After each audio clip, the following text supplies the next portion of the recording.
Bum bum bum bum bum bum bum bum bum bum bum bum. The Peter Like Show. Bum bum bum bum bum bum bum. This one's gonna be a Peter Like show, but I want you guys to continue to pray for me by leaving a dislike on this video. So I teach at two different community colleges, and I'm a little bit excited but anxious about the contracts I'm going to get in the spring for one reason. I mean, I think I'm doing very well, and I got good reviews from my dean who had come to observe a couple of classes this past week. He didn't have anything bad to say. The problem is that my skills are very specialized, and so he has several classes that he has in mind for me, but the campuses are kind of in weird locations. Central Arizona College has 4 or 5 different campuses.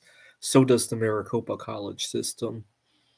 And having these specialized skills, sometimes they get classes scattered throughout the valley with weird commutes and connections.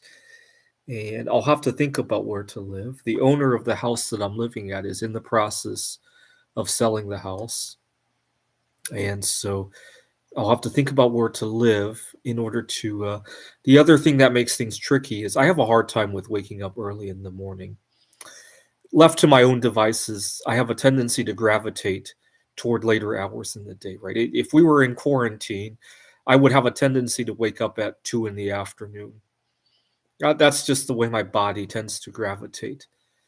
I don't know why. I don't think it has anything to do with the day night cycle or anything. Like for example, even when I travel to places where the sunlight is different, right? So Taiwan is close to the equator. Even when I go there, I tend to gravitate toward afternoon hours as well. I think the problem is social.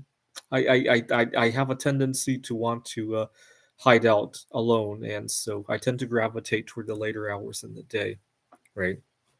And so if I and it's really frustrating because a lot of the classes that I am good at teaching are early morning. Part of the reason I lived in Apache Junction this semester was that I had a 10 o'clock class, and at first I tried to live in the downtown area, but I got to wake up at 8 o'clock over there, right? And several nights in a row, I had difficulty sleeping because I would look at the clock, it's already 1 o'clock, and I worried that I would oversleep. I love my job. I don't want to cause a disaster with the class. And so I would worry about oversleeping and not be able to fall asleep. Next thing I know, I look at the clock, it's 2 o'clock. Oh my God, I'm really going to oversleep now. I can't sleep. 3, 4, 5, 6, 7, and then I got to go. And I had a couple of days like that. And I went to work in a disaster.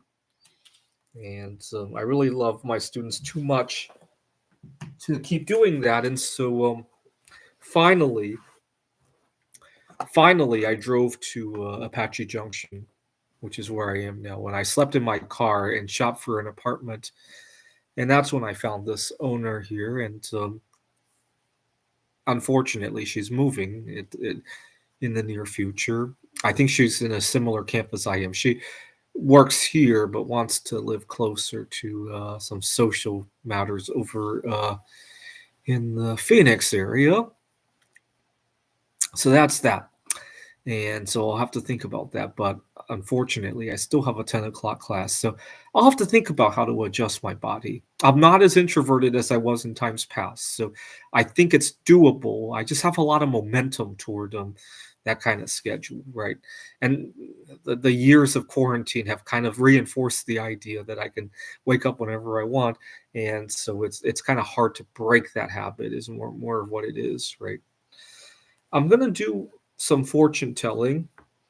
So I got good reviews. The only issue I had with my dean is that he commented that I pointed my thumbs down at the students. What had happened was sometimes I asked the students, if they understand to show their understanding by putting their thumb down.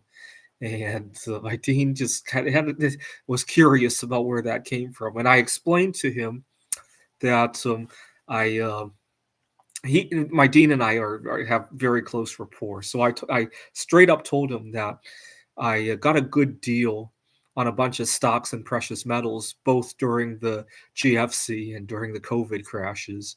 And so sometimes I root for the markets to crash so that I can invest in my 401k. And our students kind of need it too, right? Because they're just starting their first jobs, and starting to put some money for their retirement, right?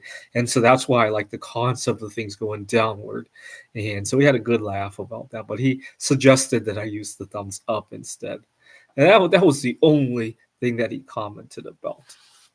All right, let's do some fortune telling. I'm going to take a deck of cards and draw them one by one. Ready? A 2. Death. That's not good. 3. Oh, that's good. If this were blackjack, right? A lot of low cards out of the way. If it were single deck and these were the first 3 cards that were dealt, and then the dealer's starting to deal a new round, this would be a good time to jump in, right? You got a positive 3, right? Which is, if you're playing from this part of the deck, it would be an advantage, right? Oh, a positive 4, right? That would be a good time to jump into the game, right? Okay, this you definitely want to jump in the game and make the biggest bet although you wouldn't want to bet your entire bankroll, right? Because at a positive 5, you still got a good chance of losing. The main benefit of betting high when the count is high like this is that your blackjacks are more common, right? They're more common for both you and the dealer, but you win 1.5 when hopefully you have the good sense of sitting down at a 3-2 blackjack table, where you win 1.5 when you have it, and the dealer only wins 1 when they have it, right? Of course, most blackjack games now have 6 decks, so after 5 low cards, you got a count of less than 1, which is not that high an advantage, right? Okay, well, positive 6 count, positive 6, positive 7, positive 6, 5. That doesn't count. 4, 3, 2, 1. There goes our advantage. So you see, right, after the positive 6, you got a lot of 10s and aces, which means that either you or the dealer are likely to make blackjack. So it's not really that at a positive 6 you have a high probability of winning. You probably have a similar probability of winning. It's just that more of your hands are going to be blackjacks, more of your hands are going to be 10s that you want to split because the count's so high, right? And so you can win 1.5 or potentially 2, right? So it's not like, oh my God, the count is 10. I'm going to put all my money out there, right? All right. So we got a positive count at least in terms of my fortune tell, and so maybe I'll take some additional risk, right, by taking on a early morning class that I normally. Although I might haggle a little bit. Hey, these 2 classes that you want are like so many miles apart, right? Maybe see about some commuter benefits of some sort, right? This is the Peter Dislike Show. Bum bum bum bum bum bum bum bum bum bum bum bum. The Peter Dislike Show. Bum bum bum bum bum bum bum.